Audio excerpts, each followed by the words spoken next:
Good evening and welcome to Todd Klindt's Netcast, SharePoint Netcast, something Netcast, one of those type of things, number 221, recorded live on Monday, November 3rd, 2014. I know, it's killing you. My reading skills really bother you. My name is Shane Young. I am your host this evening. Mr. Klindt has decided to go tromping off into Seattle and Redmond for the MVP Summits. I also have joining me tonight Jonathan Mast. Say hello, Jonathan. Hey, guys. It's great to be back. Hopefully you'll do a better job of talking to the camera than I do. And not me. Yeah. Jonathan likes this big picture of him with his laptop. Yeah. So we are your hosts tonight. Should be very fun. Yeah. Nice little show we got put together. Very eclectic as always. Yeah. Lots of different topics. Lots of different topics. I guess the first one is we will jump right into the shameless plug for Rackspace. Yeah. Right? They're the provider of the coffee cup that you are using. The office space that we are sitting in, we're actually in the WKRP in Cincinnati, Ohio. This is where you're supposed to lean out of the frame for a second. My bad. There you go. In Cincinnati, Ohio, office that we use. This is our conference room for this particular location. Yeah, it's a little confusing. But anyway, we're coming to you live from the offices this week. We thought it'd be a little different than my kitchen or my basement or other places we've done it before. So, but as always, Rackspace provides the bandwidth for the show, provides the hosting, and this week even provides the space. What a bunch of nice guys. I like Rackspace. You're a fan, right? Well, I have a vested interest. Paychecks and all that. Right. So production notes, sound like everything went really well last week, so there's no real production notes from last week. Very important reminder, though. Next week's show will be at 8:30 a.m. Central Time. 8:30 a.m. Central Standard Time, right? We switched hours and clocks and all that again. But Todd's doing that for making it live for the Europeans. So, European audience, next week it'll be all about you. I will be in San Antonio asleep, so I will not be there for that show. But that's kind of cool, I think. Mixing it up a little bit. But 8:30 a.m. Central Standard Time. How did the time change go for you? Was that? Well, I have 3 kids. All right. So time changes are basically cruel and unusual punishment in my household. We did okay this year because we moved their bed. Well, usually my kids are in bed by like 8:30. Right. But we moved it back an hour, so the kids. It was a weekend, so it worked out. So the kids were in bed 9:30, and most of my kids are pretty good sleepers. But we were still up pretty early. Yeah.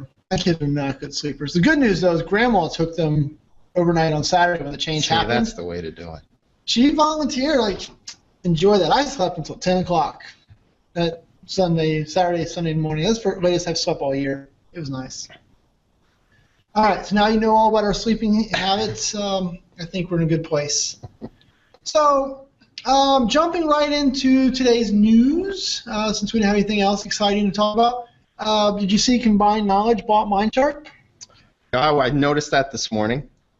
So that's kind of a big deal. It's a huge deal, I think. Right, when you're talking about, I think later in the show we're going to talk a little bit about training and some of the kind of the knowledge sharing around SharePoint, and I think that's pretty impactful. Yeah, I think it's interesting, right? Steve Smith, been friends with him for a million years, it seems like, and super smart guy if you've never met him. He does talk funny. I guess, being not from America, he kind of talks a little funny. No, I'm just kidding. I love you.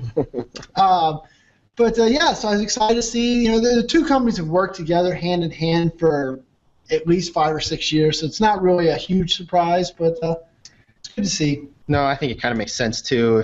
If you've been around the training business in SharePoint like we have for a while, you've kind of seen, I don't know if dry up is the right word, but the market's kind of gotten smaller for that, so it kind of makes sense that a lot of the companies would start to consolidate or start partnering together. Yeah, it's tough to see, right? So a lot of us SharePoint people got our start in training. Right? If we rewind 10 years ago, that was one of my first real full-time SharePoint gigs was teaching SharePoint training. Kind of sad. But back then we could make up a SharePoint class on how to get SharePoint Designer for free, and we'd have 1,000 people sign up, and it was just boom, boom, boom, boom. It was real gold rush, I guess. Really interesting class, since it was basically like click on this link and download. That was kind of the level of the course, though. It was new. But, we had a lot of fun. I answered the question, what is SharePoint, a lot in my life back then. But, it went, charged really hard, and then in October of 2009, kind of went overnight. That was a little scary. A lot of people, a lot of shuffling, a lot of career changes at that very moment. It's interesting if you look at, and again, I know we're going to talk about this a little bit later, but the AMA that you guys did on Reddit, if you look at the questions that were asked during that versus some of the things that we were teaching and talking about 10 years ago, it's just incredible how much more, mainstream SharePoint has become from a product perspective. It's so pervasive now, not just on the enterprise, but with small business and everything, that it's almost, I think there was even one comment when folks were talking about the value of the skill set, the SharePoint developer and administrator skill set. It's almost an ubiquitous platform. Yeah.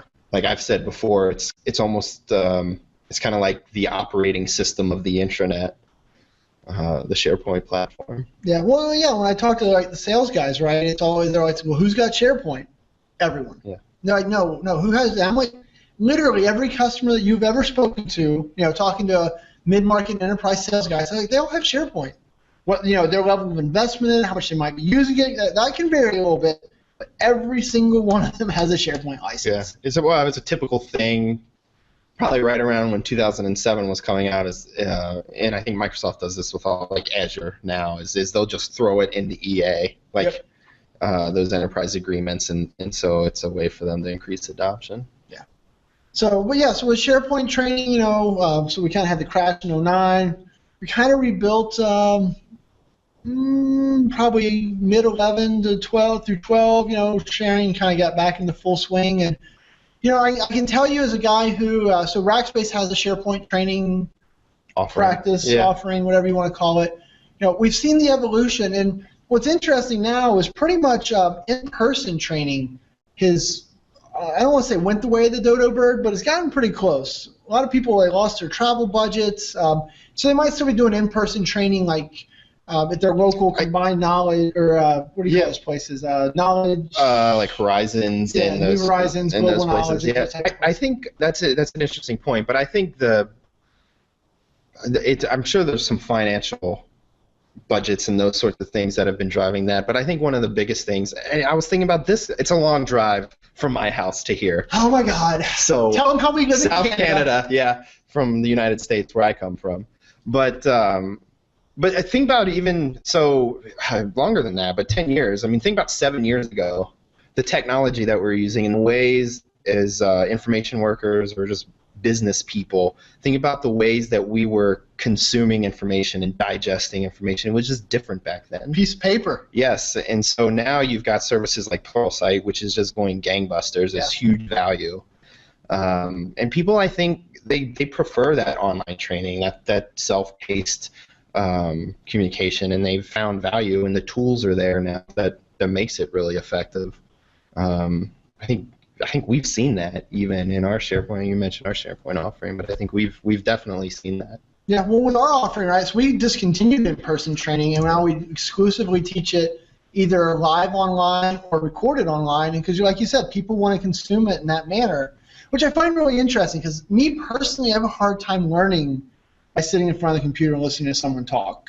Yeah, I think I'm that way too. I think everybody's different. I've gotten better with the videos, but I still, to this day, when I'm looking for materials around new tech or whatever, I still want to start with blog posts and forums. Yes. And then I want someone to show me once I understand, in basics. It's one of my main issues with Twitter, actually. Not to go on a tangent, but it's like so much great information gets lost in Twitter because it's not indexed and it's not easy to find. So with Twitter, honestly, the only way I can consume it, I mean, I have the 1,000 people I follow or whatever, which is just noise. Yeah. But it ends up being dominated by 3 or 4 really loud voices at any given point.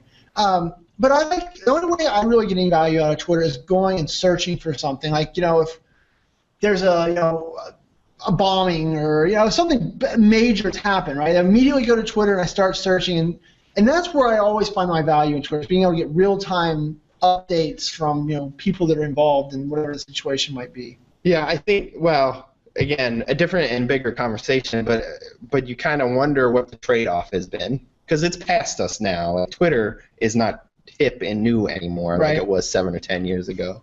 But so you just kind of wonder as people, because Twitter changed the way we produce information out into the world more than it did necessarily, I think, the way people consume it. Yeah. And so you wonder how much is just kind of, how much have we lost in 7 years? Like what conversations that used to happen on an MSDN forum or on Stack Overflow or whatever tool you use or Reddit now happens and literally gets lost in the cloud in Twitter. Yeah. Well, yeah, because you sent me the one conversation, right? Yeah. We'll just jump around with the heck, right? Lori will keep up. So you sent me the one that was talking about making money with free software, right?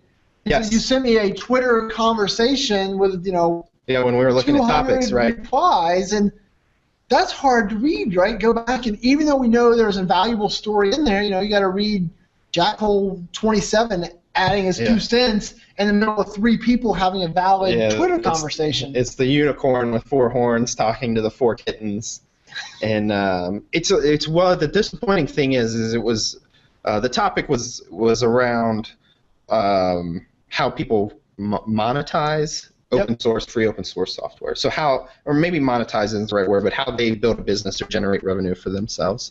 So I think the cool thing about that conversation there was that there was a lot of neat opinions, like really valid, valuable opinions. And if someone were ever interested in that topic, that would be valuable information for them. Yep. But it's lost. Like lost. There's no way they can easily go and find it. And I think that's a problem with Twitter. I mean, Twitter has a lot of problems right now. Right. But I think from a functional or a world, how it's contributing back to the internet, I think it's kind of a bummer. Yeah. Well, and so on that topic though, since we've somehow gotten to it, so you're saying it's about making money with free software. What interests you about the whole thing? Well, it started with Scott Hanselman, who is a program manager for Microsoft, has a podcast and everything. Pretty popular guy on the Awesome, internet. yeah, awesome, and he's funny and great to listen to and read. But he had just mentioned he made a tweet that was basically one of those overheard it works. We're gonna build this on this open source platform, and we're gonna make tons of money. Oh wait, like that was the quote. Yeah. Oh, wait, it's free open source software, so not necessarily. And then somebody said, I don't know what you're doing. It must be wrong because I make tons of money selling free open source software, and then it just kind of spiraled. And it did get into the whole religious war between Linux and Windows a little bit, which is like noise. You got to filter that stuff out. But that was kind of it. I mean, that was kind of the discussion. There was the blue bloods on one side, the Microsoft defendants, talking about how they needed to. They see value in buying the license and getting that support. And then there was the open source guy that was basically saying, well, I kind of feel like when I adopt open source, I trade that license fee for expertise. So if I have the expertise to implement my open source tech, then then I'm safe and I'm okay. I don't need to pay for those licenses.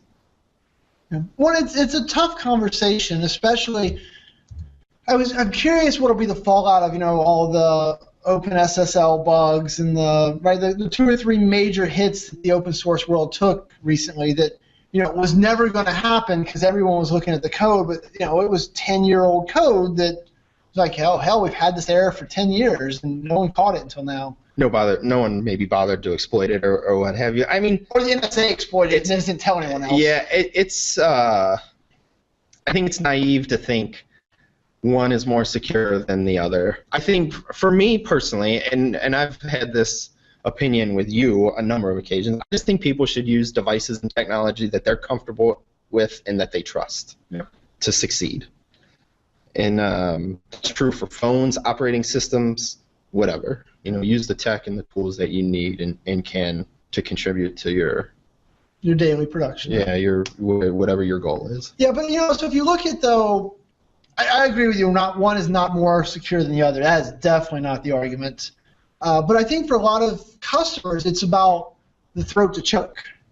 Right? So when the open source stuff all let them down, they had all these security snafus, and people were getting yelled at in the boardroom. They couldn't be like, oh, we're going to go yell at Microsoft now and get a big refund for them to make up for this.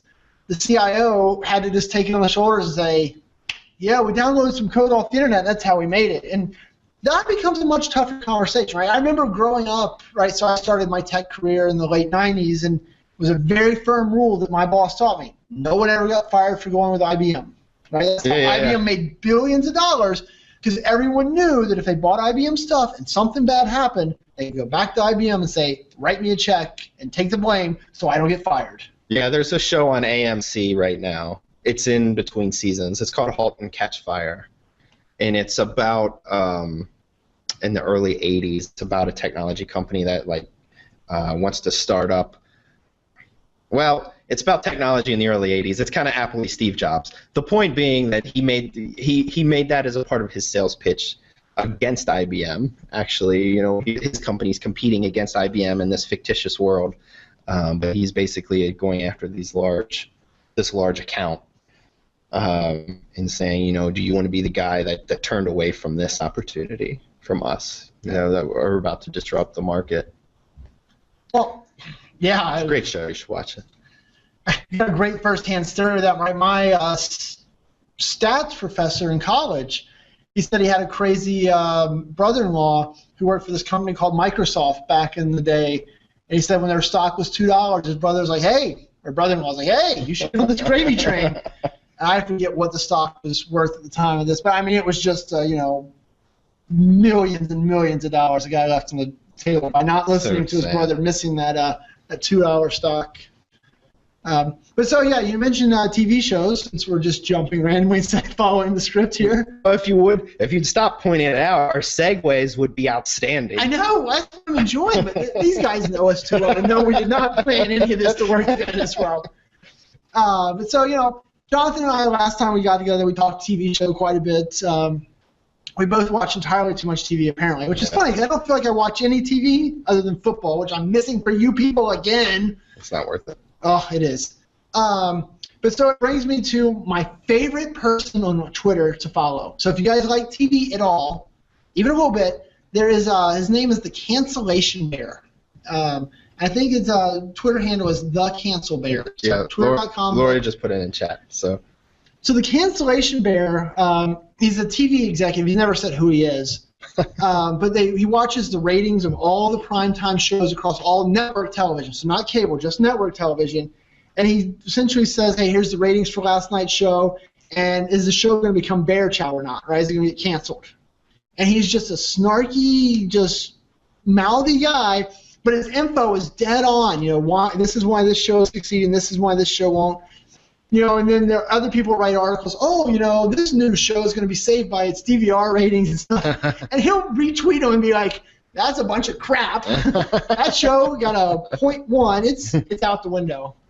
So it's amazing. His accuracy last season was like 90-something% on what shows would stay and be canceled. So if you're into network television at all and want to know what shows we're going to make the cut. It's new to me, but I am excited because he is fun. And so then people will post things like, the only reason that my favorite show, whatever it might be, is going to get canceled is because it went up against this, or it's in this time slot or whatever. And so he has a game called Fan Excuse Bingo. So he actually has a bingo card because the fans all say the same crap over and over again, right? The only reason that, what's a bad show right now? The Scorpion show. Well, actually, it's doing better now. Yeah, it recovered from its disastrous first episode, Did you watch it? Which was like the most preposterous thing of all time. Yeah. So I haven't watched it. I refuse to watch it again. No, yeah, I'm in the same boat. But I've read about it. It's doing much better now. Yeah. So he would light it up. This is why people are idiots for. So if you like snark and sarcasm, which if you watch Todd's show, you absolutely do. The Cancel Bear is your new favorite Twitter to follow. What else did we not jump around and skip to? So one of the things that we missed was the Microsoft ban came out last week. That's another major announcement, I think. Yeah. So $200, which is steep, I think, for what it is. Those Garmin's that do the similar stuff are like 400. Well, I mean, what are you comparing it to? Like the Fitbit One or the Flex, which is like a $75 or $80. Well, they're 120. Okay, it's still half the price almost. So, but the price point won't stay at $200. Like it'll come down. Oh, it's got to. I mean, so because it has the GPS, which the other ones do not, and it does the heart rate stuff, which is pretty impressive. Don't get me wrong. With your smartphone. Don't get me wrong. The technology is awesome, and I have opinions about this. That like I don't That's think why you're here. I don't think the coolest part of the Microsoft Band is the hardware. Like it kind of makes sense historically, and I'm a pretty big fan of Microsoft. I'm not like an adherent like you are, but I've had Windows phones and I've thought that they were good devices.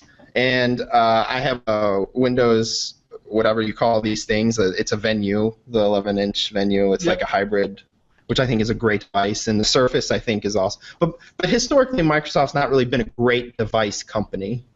You know, they've had a lot more swings and misses than they have hits. The Surface Pro is probably the first thing that they've really like hit out of the park.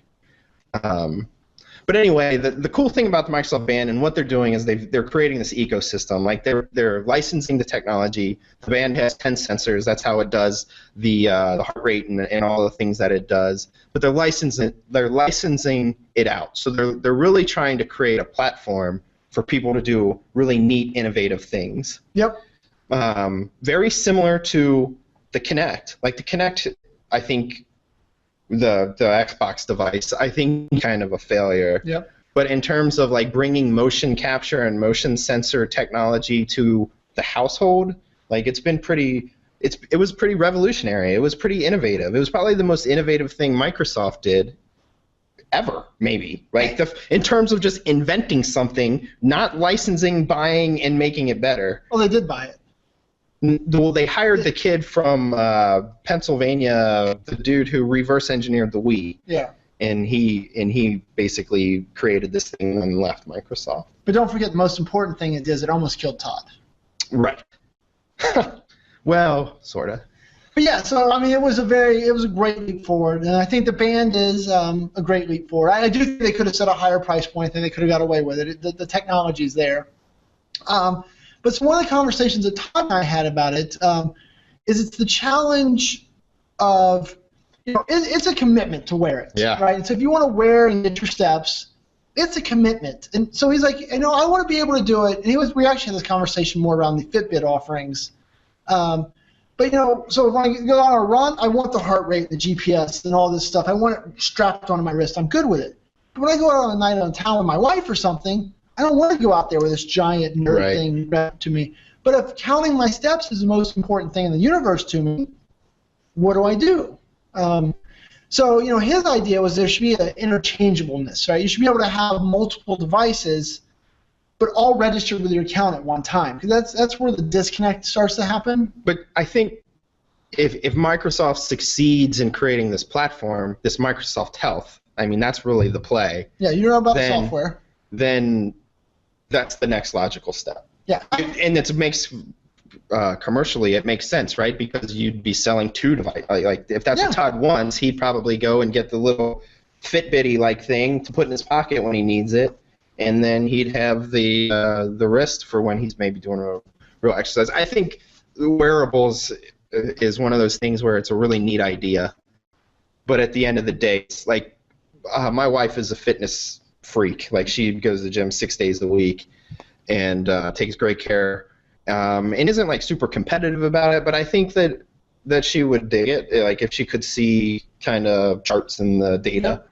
But one, I thought $200 was too high of a price point, and two, there's no way she'd wear it on her wrist all the time. Yeah, that's where it gets tough, right? And then so one of Fitbit's answers to that problem was they partnered with Tory Burch. So they have the Tory Burch. Yeah, they made them look cooler.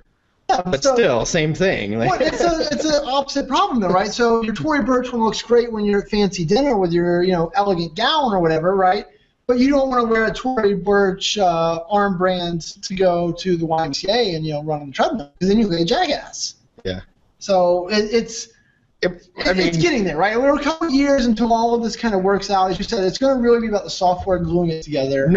The wearable concept is crazy. Like, nerds get into that stuff, and there's lots of us, but that's not everyone. It's not, but we got a lot of disposable income also. Well, sure. That's what makes this a great target audience. Okay, whatever. But I mean, like, the other thing, and I think Lori was pointing this out, the other thing about it is Microsoft's not marketing it as a smartwatch.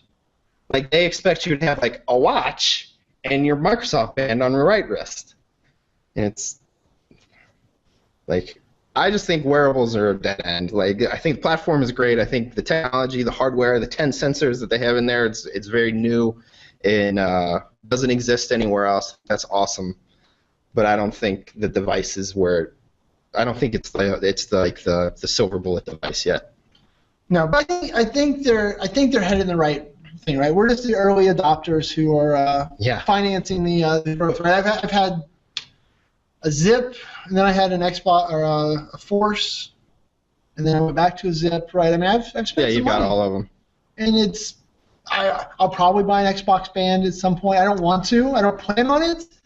But I can see an impulse buy, the first time I touch one. So that would be cool, right? Is if the Microsoft Band, which I don't know if it's a touchscreen or not, but let's say it is, or if it doesn't, make one. And then what if you could control your Xbox, and by extension, if you have the Xbox One, you could control your television from your watch? I mean, as a nerd, as somebody that really gets cool about tech, that sounds awesome. Like, that's Star Trek, like beep, beep, boop, boop, boop, boop, yep. Football game on.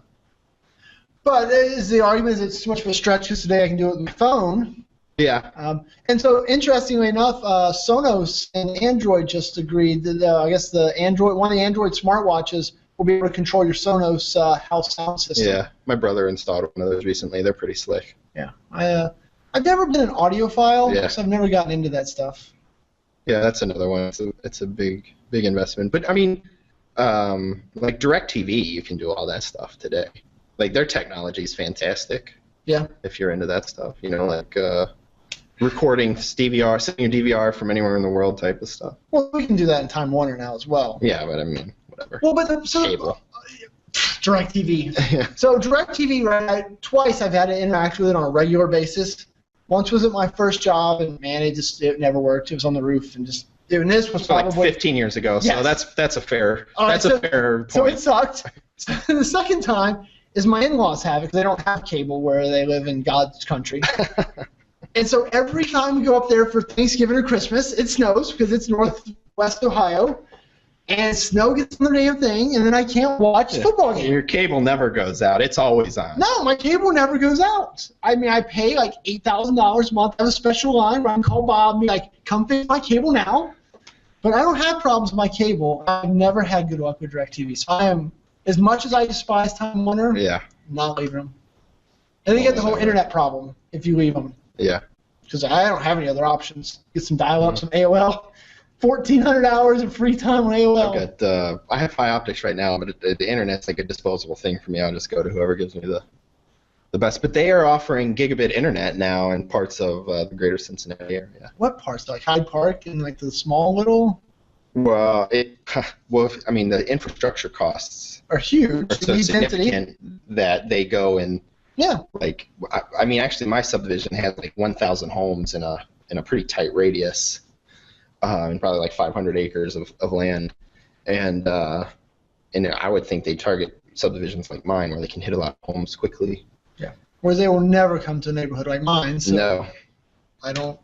You need like Google to come and save you if you want the big time fiber. Yeah, I'm never getting any good internet. All right, let's see. What else should we talk about? I'm certain we're still we're probably right. Over time.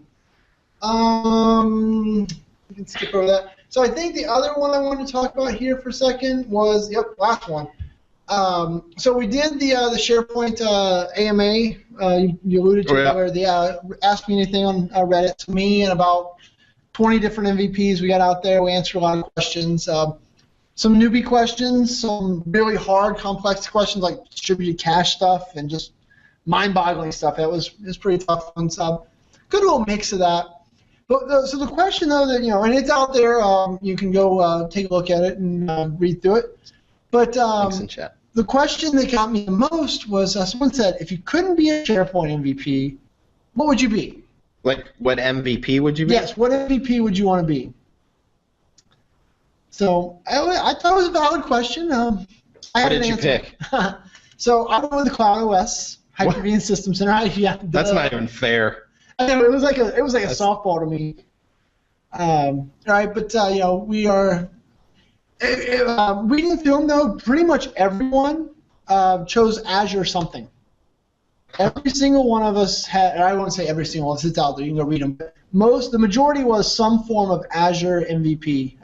And right, if you think about Cloud OS, it's an Azure extension. Built on, yeah, right, so same thing for me. I just thought it was interesting. Everyone saw it, and I guess we all know AWS has kind of got this huge lead in the whole public cloud infrastructure as a service world, but man, Azure is just kicking butt.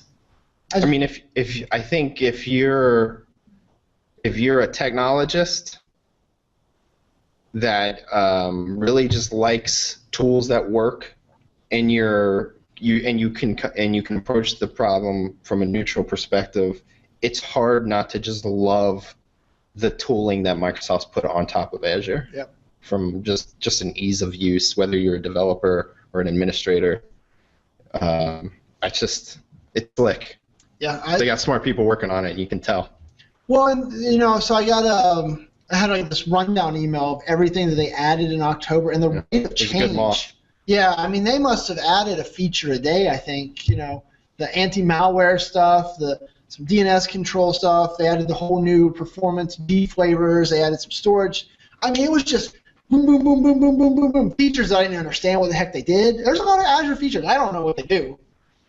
Some of the HD Insight stuff and some of the machine learning stuff. I'm like, I mean, I get it conceptually, but I have no idea how I would ever. I'm still waiting for them to pay me to use it, and that'll be the deal closer for me. But I'm just kidding. Well, no, I mean, that's a valid conversation you and I've had a few times. Azure, so Google, Amazon, and Microsoft, right? They're a race to zero for that stuff. And they're going to pay you at some point to use it. It's clear. And so you actually corrected me and pointed out that they are paying you to use Bing today. Yeah. Right? Because you get your Bing search rewards for using it. So I'm wrong. It's not they're going to pay you one day to use it. They're already paying. You said you get X number of hours of gift ironically cards. To Amazon, which is a competitor. But yeah. So I mean, search engines. I think if you sign up for Bing and sign up for Bing rewards, you get so many points a day, like 30 points a day. If you do a lot of internet searching, which in our technology fields you tend to do. And I think $5 is like 400 points. So every couple of weeks they give you $5 if you're really busy on the internet on the search engine. Yeah, so you're not gonna get rich by any means, but no, but it's one of those things where if and I legitimately believe this. I think my search results for Bing are basically the same as Google. I agree. And so I may as well make $10 a month or $5 a month or whatever. I may as well make 50 cents extra. It's the same work for me one way or the other, so I may as well take the $5. And that's probably what Microsoft figured, and that's probably why every device I hook up uses Bing search engine now by default. Yep. Because I want to get my points. And if you click on one Bing ad in the course of that month, right, you've essentially made back the $5 for them. Yeah, I don't know. I mean, I've never clicked on ads, but whatever. I don't either. But I mean, that's it, sure. Right? Is that this guy's going to do this many searches? He's going to click an ad this percentage of the time, and the math just works out that it behooves them to pay you. Yeah, I think whatever. I mean, as long as you know the game, whether or not it's shady. I mean, I'm not saying it's actually shady, but I mean, you could get there pretty quick. It's got to be a part of their cloud portfolio, though. Like, you can't. People are like, why are they investing X millions of dollars in Bing? And it's just like, you can't not. The world needs more than one search engine. Yes. Are you kidding me? Yeah. Like, none of us are running back to Yahoo or Ask Jeeves. Yeah. I mean, even if it only gets 15% of the traffic, you gotta have someone out there. That's one part of the internet that competition has to exist. Like Facebook can monopolize social networks. I don't care. But you can't have... You need a number 2 search engine. You need more, technically. It would be better. But, I mean, you can only optimize that algorithm so much, I would guess. Yeah, it's a tough world. So, yeah, I think somewhere in there I was supposed to be talking about, so the fact that we're launching our Cloud OS offering next Monday. Woo! Yes. 11/10, so that'd be excited. So, and shameless plug here. We're just rolling into the promotion, but shameless plug is you need to hire a Hyper-V System Center rockstar. So if you guys know anybody, please reach out to me. I've got a job posting, and job posting doesn't really explain worth the darn what I want, but I need a Hyper-V System Center, Cloud OS, Windows Azure Pack rockstar to come and join our team if anybody knows anyone. So get to work for Shane and with me. How awesome would that be? All right, so I think that's, I don't know, anything else before we start wrapping this puppy up?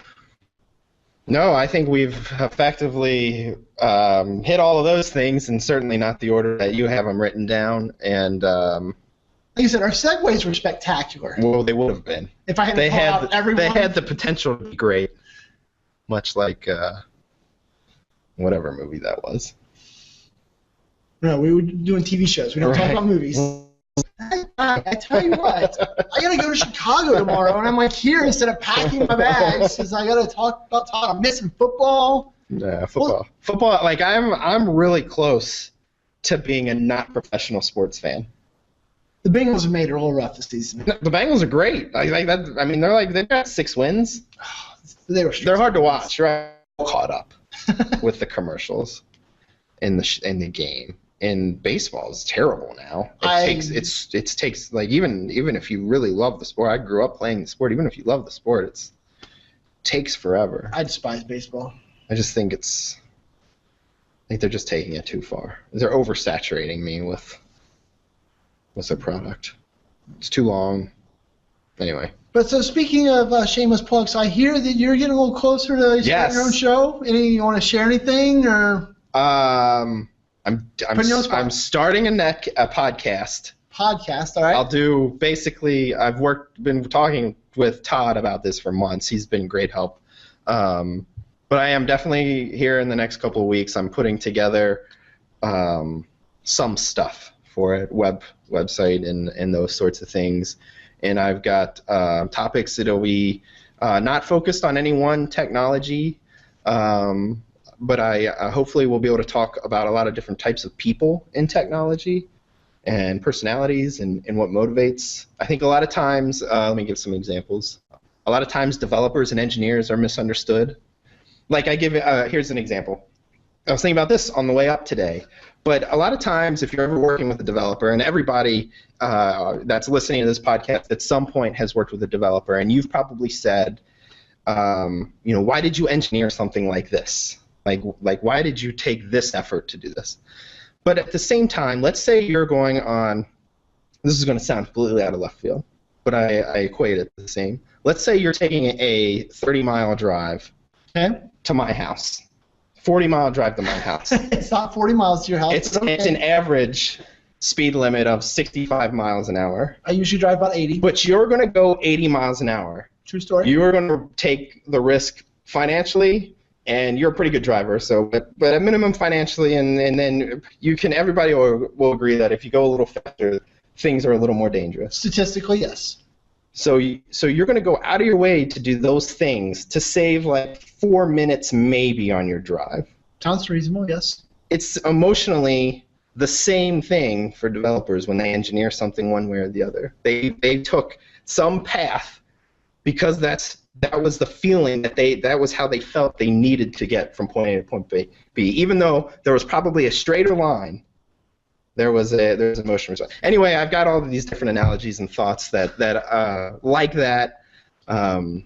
around guilt and ego and the things that motivates technologists today, and those are the types of things that I think are really interesting, and that's the kind of stuff I think I want to talk about on my podcast. So. Gotcha. Hopefully there's people out there that don't want to listen to that stuff, and even if there's not, maybe I won't track the downloads so that I just keep doing it forever. Well, the good news is you know somebody who's a sucker who will be your guest and sit in for you when you're out of town and having shenanigans, right? Yeah. You're like, hey, Shane, I forgot this morning and I knew my own show. Can you do it? Might be what happened this morning. I don't know. So you got a sucker here to help. Yeah. The support system I've got behind me is actually fantastic. You and Todd's got tons of great advice. If anybody's got a thought in their mind that they might want to do something like this, he's been doing it for like 4 years. So 221 shows. Yeah, I mean, I've only done like 10 years. of them for him.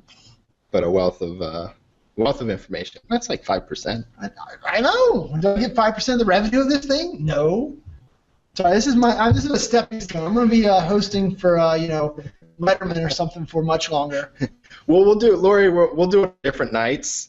So I'll probably do mine on Wednesdays. Today's Monday, so he'll be able to cover both within a week. Well, Lori will be your executive producer, right? She enjoys. She's pro, right? I mean, whip your show into state. 5 years. So Todd's been going on for 5 years. Crazy. Really, we were trying to wrap this thing up. Yeah, I apologize. I'll throw the mic to you, and you run off for 10 minutes. Well. All right, so shameless plugs here at the end real quick. The most important one is to remind everyone that the podcast next week is at 8:30 a.m. Central to cover Europe, right? So there will not be one next week at 8:30 p.m. It will be at 8:30 a.m. Central Standard Time. So look at it this way. Instead of having your cocktails with Todd, you can have your bacon with Todd, or your cereal, or whatever you have for breakfast. That was weird. What's weird about that? I don't know. A Bloody Mary. If you like having cocktails, you can. There you go. You can get your vodka on. Cocktails and there's bacon. I served on jury duty. We should have talked about my jury duty. Oh well. Maybe it should be an hour-long podcast. Well, the first time I did it, I think I was almost an hour. I'm sorry. He's been doing this for 5 years. Yep. All right. I'd be 40. So I am in Chicago this week. Not that any of you care to see a customer. I'm in San Antonio next week for the launch of our new CloudOS product. None of you care about that probably either. You should. The next event that Todd and I have kind of got out there is SP TechCon in February. It'll be in Austin. Sign up early, sign up often if you can. And then SharePoint Evolutions is in April. The Ignite conference is in May. So kind of a rolling tread there. But we got to get through the holiday season before any of that takes place. So. Those are getting blown up in the chat room. Poor devs. They got no love. No loves in this show. That's why you need to do the show to kind of balance out the hatred devs. All right, guys. People too. Ladies and gents, I think we'll call it a night here from WKRP in Cincinnati. We appreciate you hanging out with us, and have a good night. See ya. How do you stop it? We say, and we're off the air. Okay.